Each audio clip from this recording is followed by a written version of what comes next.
Today we will be discussing about how to practice Buddhism.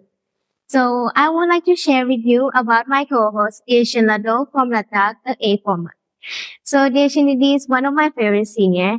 She is the one when I came the first time I started crying, and you is the first one who gave me a tight hug in that. Yes, day. I do remember that. Yeah, and I also like crying. I have many problem about food and language, many things.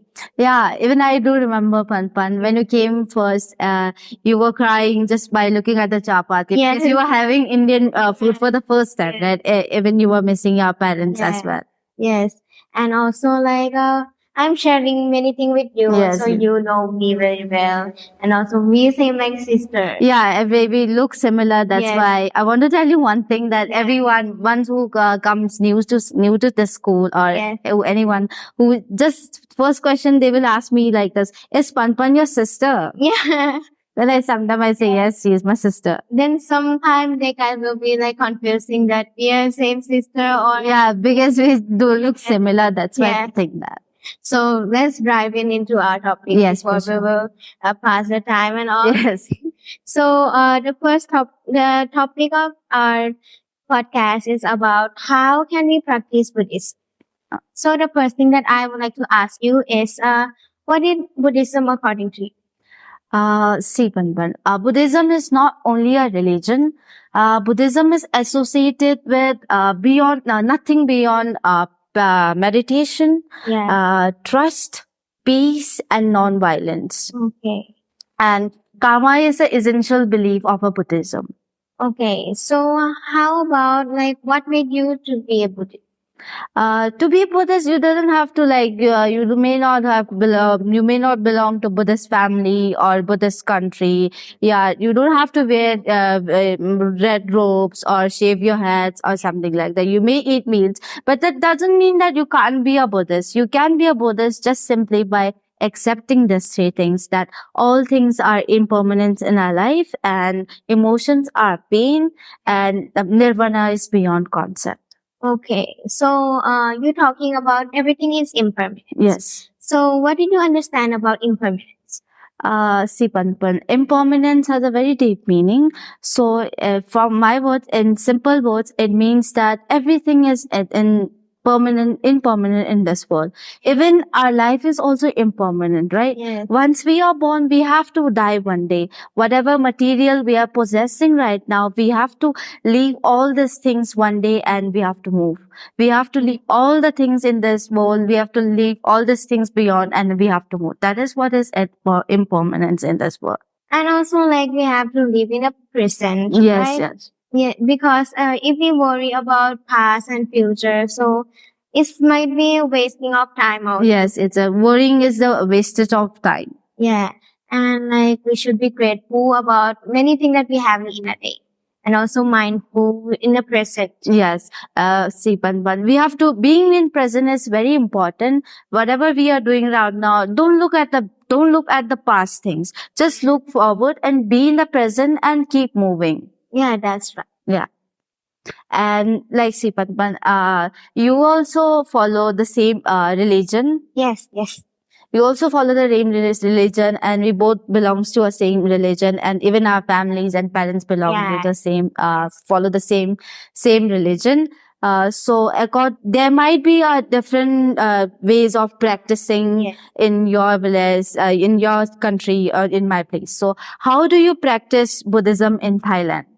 So mostly in Thailand, many people believe in Buddhism, and it's having many monastery and like temple. Yes. So every time that is full moon, we will go to temple and we will light the candle, pray to the gods, and sometimes we will like make a food and serve to the monks. Yeah.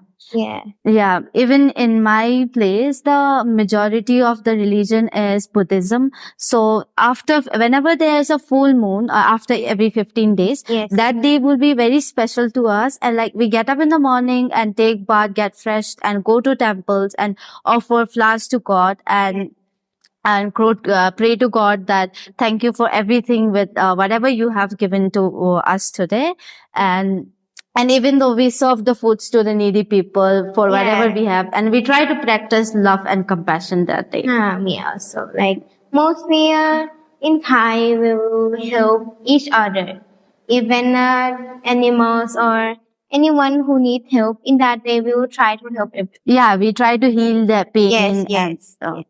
And also, I heard that you talk about love and passion. Yes. What is the meaning of love and passion according to you?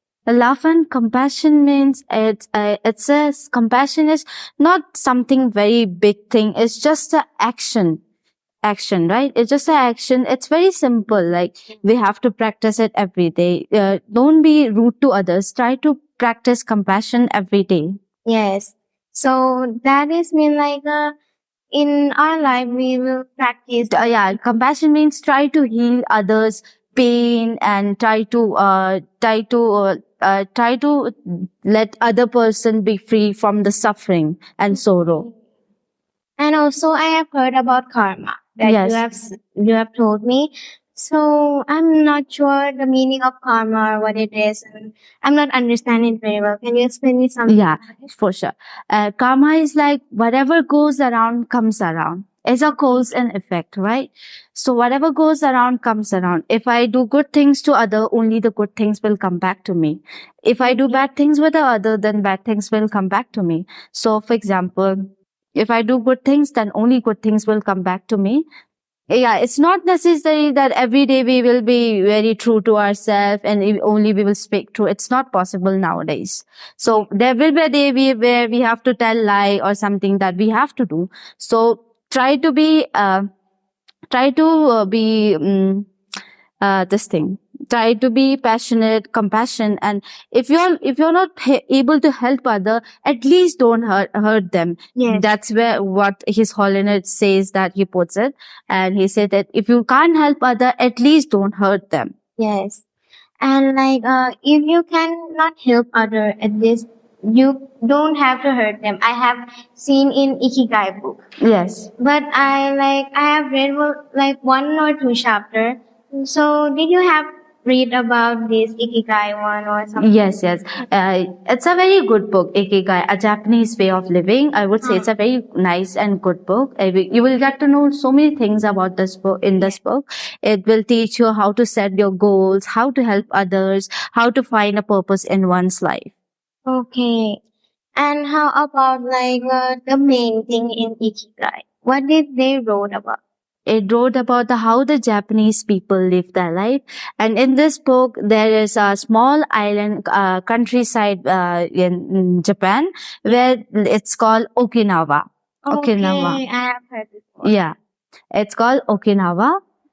That place, the population is very less in that place, but still people out there are very attached to nature and they find a purpose in life. Yeah. Even they live more than 100 years.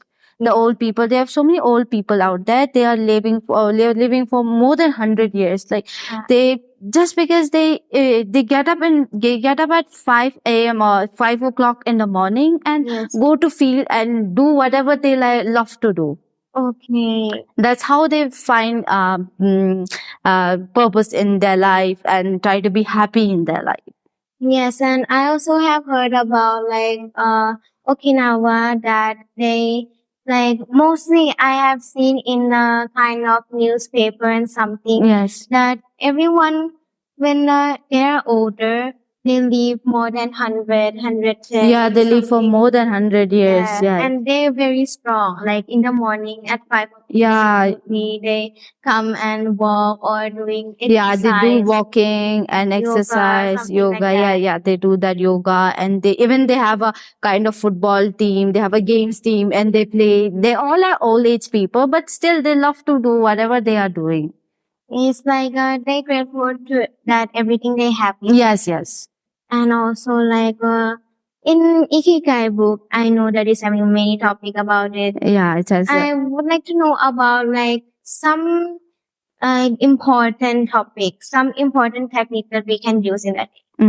Okay.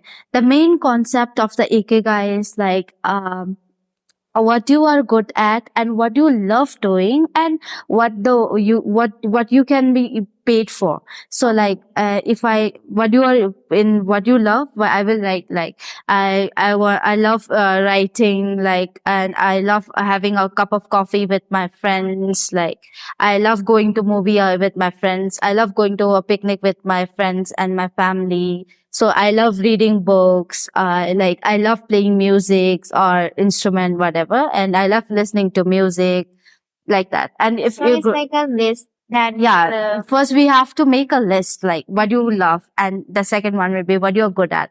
In what you're good at, like every people have a strength and weaknesses, that for sure, right? Every people have a strength and weaknesses. So in the strength box, you have to write, my strength is to, I'm good in studies, and weakness will be other one, like I'm not good in communicating with others, like my strength, that we have to write it in.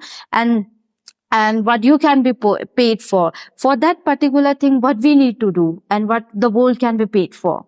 That is the main concept of the ikigai. And they have so many techniques in this ikigai book, like pomodoro technique, kaizen technique. I want to share about this in on this day, this opportunity. Okay.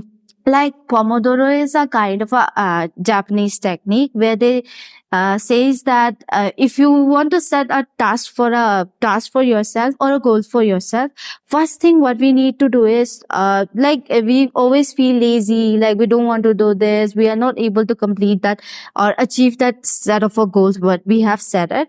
So for to able to achieve that, what we have to do is we have to practice this pomodoro technique. So in this technique, what you have to do is like for 1 hour, first write that particular whatever you want to achieve, that particular set in a board or paste it anywhere or a study table or something else.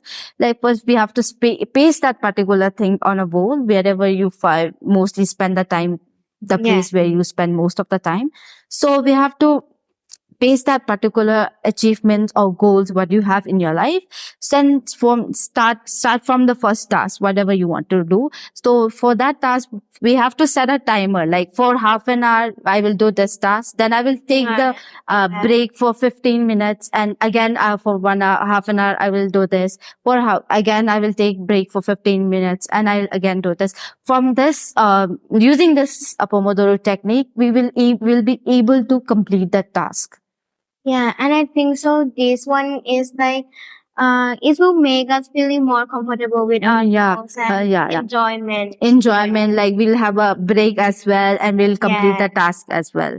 So, and finally, we'll achieve our goal. Yes. And talking about the kaizen is kind of, well, it's a Japanese concept or Japanese word where it says for, basically the kaizen means for betterment. For betterment. Okay. So first what we have to, it says as act, do and plan. First we have to act, first we have to plan, then we have to act, then we have to do that particular thing. This what I have learned from this Ikigai book. So you can take that technique and everything. Yeah, even this is very useful, especially for the students. Please, guys, do practice this and read this Ikigai book. It is a very nice, and you will get to learn lots of things from this book. And right now, we also have this book. Yeah. So Ikigai journey. Yeah, for sure. I would like to read some keys from this book. Oh, the 35 keys for living your Ikigai.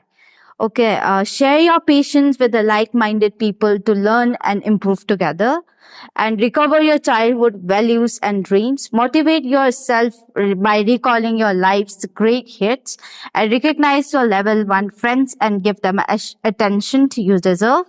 And do just one thing at one time and without getting sidetracked, and make slow life a part of your meals and leisure time, and join the dots from your past to understand your present. And carry out the altruistic act of kindness every day, and occasionally travel without a destination and allow yourself to be surprised. Good. So like, I understand something about Ikigai also. In another version of book I have read, is about that the people in Okinawa, they will have a meal only 80%. Yeah. That's Yeah, true. like they will left some 20%. And after that, I'm not understand. Can you explain more? Yeah, about for it? sure. I'll explain you as well. It's kind of like whenever we are having food, so we have to put only 80% in our stomach. Don't have to be overeat, like don't have to overeat the food, right? We have to put only 80% in our food in our stomach and our body. So 80%, that they just practice this just because like we don't have to overeat the food, and like there are some people like who overeat the food, like they're like full but still they try mindfulness, yeah, they're not mindful about the food, like. Yeah. And I want to say this, whenever I have seen so many times that when the people out there, whenever they are having food, they look at the food and they have the food. That is not a good way to have the food. Like they are not being grateful for whatever they are having. They're not mindful about what they are eating.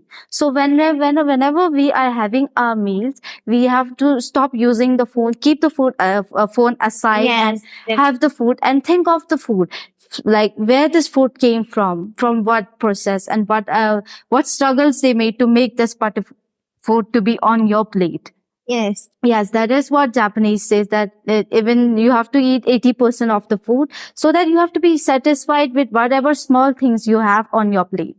Yeah, like it's a kind of, it will make us practice and also Yes. good for our minds, good for our body also. Yeah, our body also will not gain the weight, Yeah. overgain and everything.